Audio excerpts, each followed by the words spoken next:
Capítulo 4. A resposta de Deus. O que fez Deus diante das acusações de seus inimigos? Primeiramente, o livro sagrado nos revela o que ele não fez. Hebreus capítulo 2, verso 5 diz: Pois não foi aos anjos que sujeitou o mundo que há de vir, sobre o qual estamos falando. O Criador jamais entregaria o seu reino nas mãos de Lúcifer, nem a nenhum daqueles que defendiam a ciência do bem e do mal. Entregar para um anjo que lhe fosse fiel também não resolveria o problema, pois ele continuaria sendo acusado de agir com partidarismo. A única solução seria entregar o trono para uma criatura neutra, dando-lhe liberdade de escolher entre o seu governo, que é a fonte da luz e da vida, ou a ciência do bem e do mal. O livro de Hebreus, depois de afirmar que Deus não entregou aos anjos o reino, revela a sua impressionante decisão. Hebreus 2, 6-8. Antes, alguém em certo lugar deu pleno testemunho, dizendo: Que é o homem que dele te lembres? Ou o filho do homem para que o visites? Fizeste-o por um pouco menor que os anjos.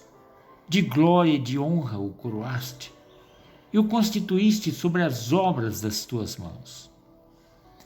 Todas as coisas sujeitaste debaixo dos seus pés. Ora, desde que lhe sujeitou todas as coisas, nada deixou fora do seu domínio. No momento mais difícil, quando as acusações de Lúcifer alcançavam o ponto culminante, o Criador convocou as hostes para testemunharem sua resposta ao problema que dividia o universo. Ele dirigiu-se então ao grande abismo e, depois de contemplar as trevas, ordenou. Gênesis 1, 3-4. E disse Deus: haja luz, e houve luz.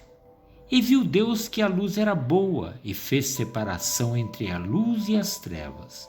Chamou Deus a luz dia e as trevas noite, e houve tarde e manhã o primeiro dia. Até então, Deus guardara silêncio sobre aquele abismo de trevas. Lúcifer se ressentira por haver o Criador recusado revelar-lhe o mistério que aquele abismo ocultava em seu seio. Agora, a luz divina, ao triunfar sobre as trevas, revelava-lhe um mundo coberto por águas. A lição era muito clara, pois um rio de cristalinas águas jorrava do Monte Sião, que é o trono de Deus, simbolizando a vida que vem unicamente de Deus.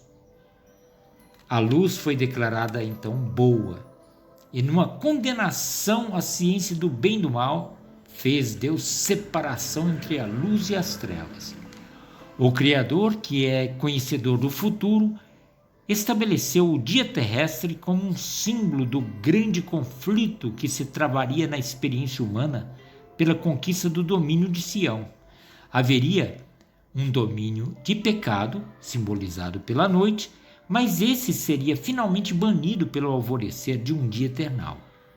Os inimigos, numa afronta ao Criador, procurariam alterar o símbolo do triunfo da luz, fazendo com que as nações passassem a computar o dia a partir da meia-noite, apregoando dessa maneira o triunfo final das trevas.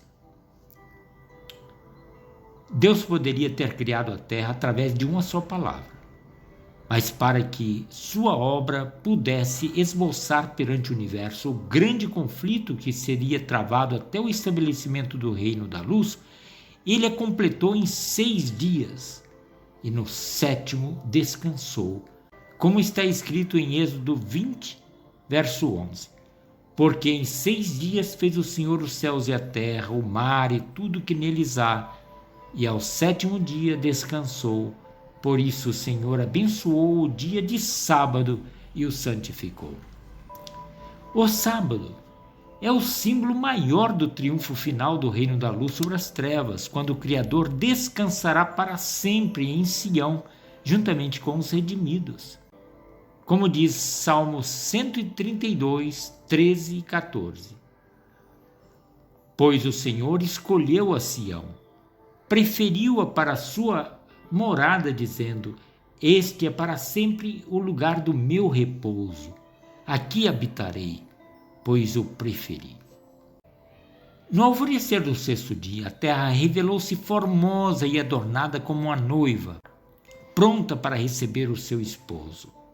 As hostes celestiais ficaram surpresas ao reconhecerem sobre a terra o jardim do Éden, no meio do qual eleva-se desde o princípio o Monte Sião, o lugar do trono divino.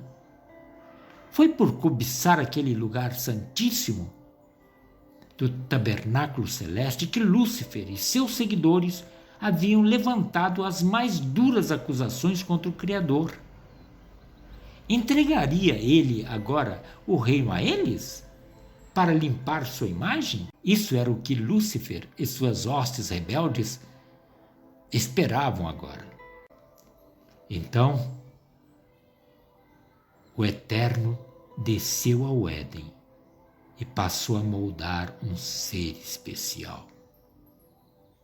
Como diz Gênesis 1:27, criou Deus, pois, o homem à sua imagem.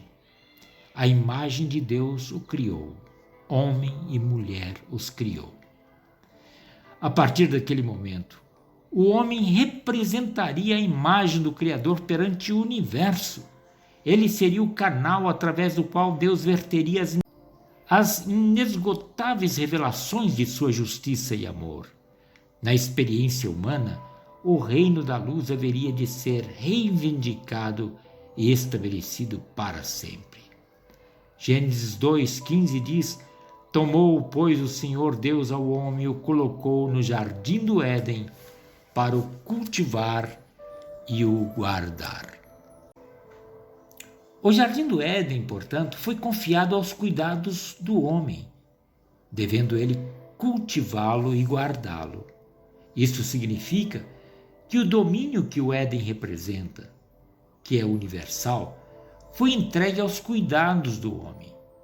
Com esse gesto, que lançou por terra todas as acusações de que seu reino era de tirania, o Criador colocou-se numa posição em que somente reinaria em Sião, com o consentimento humano. Cultivar o jardim significava muito mais do que cuidar das árvores e dos animais. Adão deveria cultivar os frutos da justiça para a reivindicação do caráter de Deus. Guardar o jardim, essa tarefa somava-se à primeira, significando grande responsabilidade.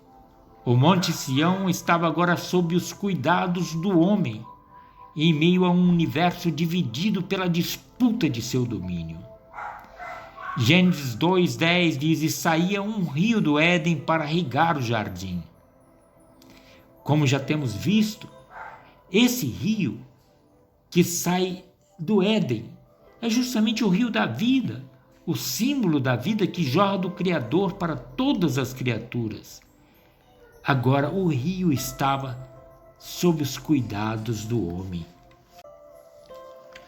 A grandiosidade do caráter de Deus revelou-se no momento em que, depois de confiar ao ser humano tão infinita responsabilidade, ele concedeu-lhe o livre-arbítrio, possibilitando-lhe escolher entre o seu governo de luz e a ciência do bem e do mal proclamada por Lúcifer. Como diz Gênesis 2, 9, 16 e 17, do solo fez o Senhor brotar toda a sorte de árvores agradáveis à vista e boas para o alimento, e também a árvore da vida no meio do jardim, e a árvore da ciência do bem e do mal.